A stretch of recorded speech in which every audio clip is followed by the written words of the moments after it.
Hello बच्चों, let's read the question. कह रहा था order of first electron affinity of oxygen sulphur and selenium is. Okay बच्चों, first electron affinity का order आपको बताना है बच्चों। ओके देखो, इलेक्ट्रॉन एफिनिटी होती है the amount of energy associated with the gain of electron in A isolated gaseous atom. Okay बच्चों, मतलब कोई आइसोलेटेड गैसियस एटम आपके पास है, जब आप इसको इलेक्ट्रॉन दोगे बच्चों, इसके साथ में जो एनर्जी एसोसिएटेड होगी बच्चों, ओके, वो उसी को हम क्या बोलते हैं बच्चों, इलेक्ट्रॉन एफिनिटी बोलते हैं बच्चों। ओके, एनायन बनेगा। ओके, तो देखो क्या होता है बच्चों, ये जो इलेक्ट्रॉन एफिनिटी होती है, जैसे पहला इलेक्ट्रॉन ऐड हुआ ना, तो इसको बोलेंगे फर्स्ट इलेक्ट्रॉन एफिनिटी, फिर इसमें दूसरा इलेक्ट्रॉन ऐड करोगे बच्चों, वो सेकंड इलेक्ट्रॉन एफिनिटी हो जाएगी एम की। ओके बच्चों, तो अगर हम बात करें इलेक्ट्रॉन एफिनिटी की, तो ये इनवर्सली प्रोपोर्शनल होती है रेडियस की। ओके बच्चों, रेडियस जितना कम होगा ना बच्चों, इलेक्ट्रॉन एफिनिटी क्या होगी बच्चों, उतनी ही ज्यादा होगी।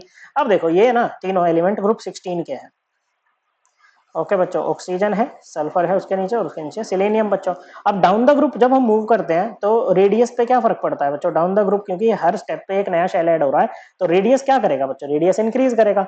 लेकिन तो इसके हिसाब से क्या होना चाहिए बच्चों, इलेक्ट्रॉन एफिनिटी डिक्रीज करनी चाहिए, और ऑक्सीजन की सबसे ज्यादा होनी चाहिए, फिर सल्फर की, फिर सिलेनियम की। तो हमारा ऑप्शन 1 आंसर आना चाहिए बच्चों, लेकिन ये गलत है बच्चों, ये नहीं आएगा बच्चों। अब इस चीज को समझते हैं बच्चों।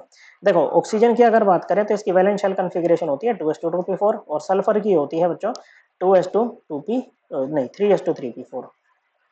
ओके बच्चों, तो यहाँ पर 2p में 4 इलेक्ट्रॉन है।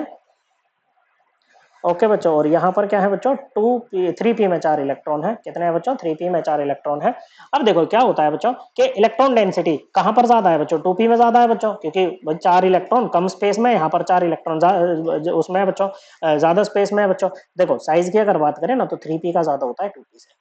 ओके बच्चों, तो इनकमिंग इलेक्ट्रॉन जो आएगा ना बच्चों, उसको यहाँ पर आने में कम इंटर इलेक्ट्रॉनिक रिपल्शन फेस करनी पड़ेगी, और नहीं यहाँ पर कम करनी पड़ेगी, और यहाँ नहीं, यहाँ पर जो है इलेक्ट्रॉन इंटर इलेक्ट्रॉनिक रिपल्शन ज्यादा फेस करनी पड़ेगी, क्योंकि इलेक्ट्रॉन डेंसिटी ज्यादा है। और यहाँ पर क्या है बच्चों, कम इसको फेस करनी पड़ेगी बच्चों। तो इलेक्ट्रॉन एफिनिटी क्या हो जाती है, क्योंकि यहाँ पर इसको अच्छे से वेलकम किया जा रहा है बच्चों एक तरह से, तो जो सल्फर है ना बच्चों, उसकी इलेक्ट्रॉन एफिनिटी ऑक्सीजन से ज्यादा होगी। इनफैक्ट एक बात याद रखिएगा बच्चों, जो थर्ड पीरियड के एलिमेंट्स होते हैं ना, उनकी जो इलेक्ट्रॉन एफिनिटी होती है सेम ग्रुप में सेकंड पीरियड एलिमेंट से ज्यादा होती है बच्चों। ओके, इस बात को ध्यान रखिएगा।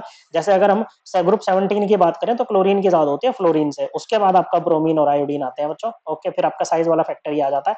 ओके, लेकिन ग्रुप 16 में एक बड़ी ही इंपॉर्टेंट बात है, इसमें आपका ऑर्डर ये नहीं चलेगा कि सल्फर की ज्यादा हो गई बच्चों, सल्फर से ज्यादा हो गई, सल्फर से कम ऑक्सीजन की, फिर सिलेनियम, नहीं बच्चों।